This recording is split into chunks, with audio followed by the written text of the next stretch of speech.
En anteriores videos he expresado mis ideas acerca del sonido en medios visuales, principalmente sobre la música. Pero esto no es lo único relevante, debido a que la herramienta más usada para expresar el progreso de la historia no es otra que el diálogo. Es aquí donde el trabajo de los actores de doblaje establece la diferencia entre un personaje promedio y uno impresionante. Los escritores de una historia describen el general de la psique de un personaje, sus acciones y sentimientos, como un sketch, pero la ejecución depende de estos actores y las direcciones que reciban. Una auténtica interpretación puede incluso cambiar la historia a su favor, haciendo de la actuación una poderosa forma de cambiar el resultado final. Esto es algo más fácil de visualizar en películas y films. Por ejemplo, imaginen que Alan Rickman no fuera Snape, o Christopher Lloyd no fuera Doc Brown, y, en la animación, Mario Castañeda no siendo la voz de Goku, o cualquier otro que Hiroshi Kamiya como Arararagi. Disculpen, tartatamudé. La voz es un poderoso elemento, algo que casi todos los shows implementan, pero hacerlo el foco de atención en la trama es algo particularmente adecuado para este medio.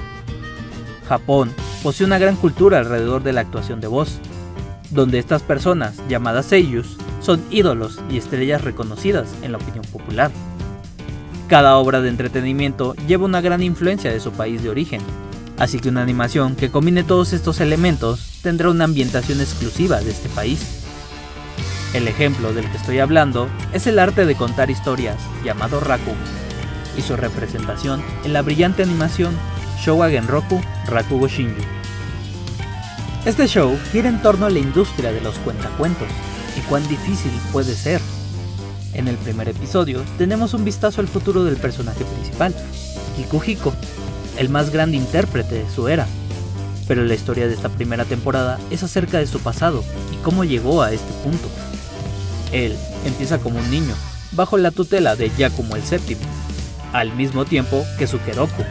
La camaradería entre estos dos es el principal punto de la serie, pero también una forma de representar dos diferentes estilos de actuación.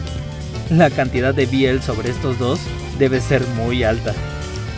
Tengo demasiados amigos Fuyoshis. Kiku es el inseguro, y esto se muestra en su primera presentación. Empieza con una voz débil, con una narración monótona, y la diferencia entre sus personajes es casi indistinguible. La animación refleja esto también, mostrando cómo tiembla y suda. La mayoría de las tomas son fijas, con su cuerpo completamente en el cuadro. Durante la mayoría de las interpretaciones no existe música de fondo al inicio, para que la narración sea el principal interés, y la música aparece únicamente para el clímax. En este caso, la música refleja su desesperación, incomodidad y deseo por terminar el show tan rápido como se pueda. Entra en pánico y se siente mal al respecto, incluso diciéndole a su mejor amigo que él también fallará. No podría estar más equivocado. Sukeroku es el relajado, depende de pasión pura para narrar sus historias, enfocándose principalmente en entender a la audiencia. Es ágil y los cortes de cámara son rápidos. Esto, en conjunto con sus cambios de tono, retrata perfectamente a sus personajes. La música es enérgica y acompaña la ruidosa pero divertida presentación. Esto no significa que sea perfecto, debido a que depende puramente de la comedia. Después de esta demostración de confianza, Kiku mantiene una actuación mediocre, hasta que descubre su propio estilo. Acoge su parte sensible y las voces que emplea, de ahí en adelante, denotan esto. Se vuelve más juguetón, sus expresiones son más fluidas y comienza a entender a la audiencia. Las tomas incluso cambian para mostrar esto, haciendo claras diferencias entre los personajes.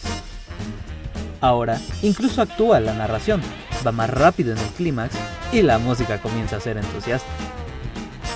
Mientras que Kiku era un intérprete egocéntrico, Suke era lo contrario, incapaz de representar emociones personales con sus personajes. Como Kiku, carecía de algo en su actuación. Más adelante en la serie, logra mejorar, finalmente haciendo a ambos hermanos narradores versátiles, pero manteniendo cada uno su estilo. A estos personajes los define su arte, pero también lo contrario.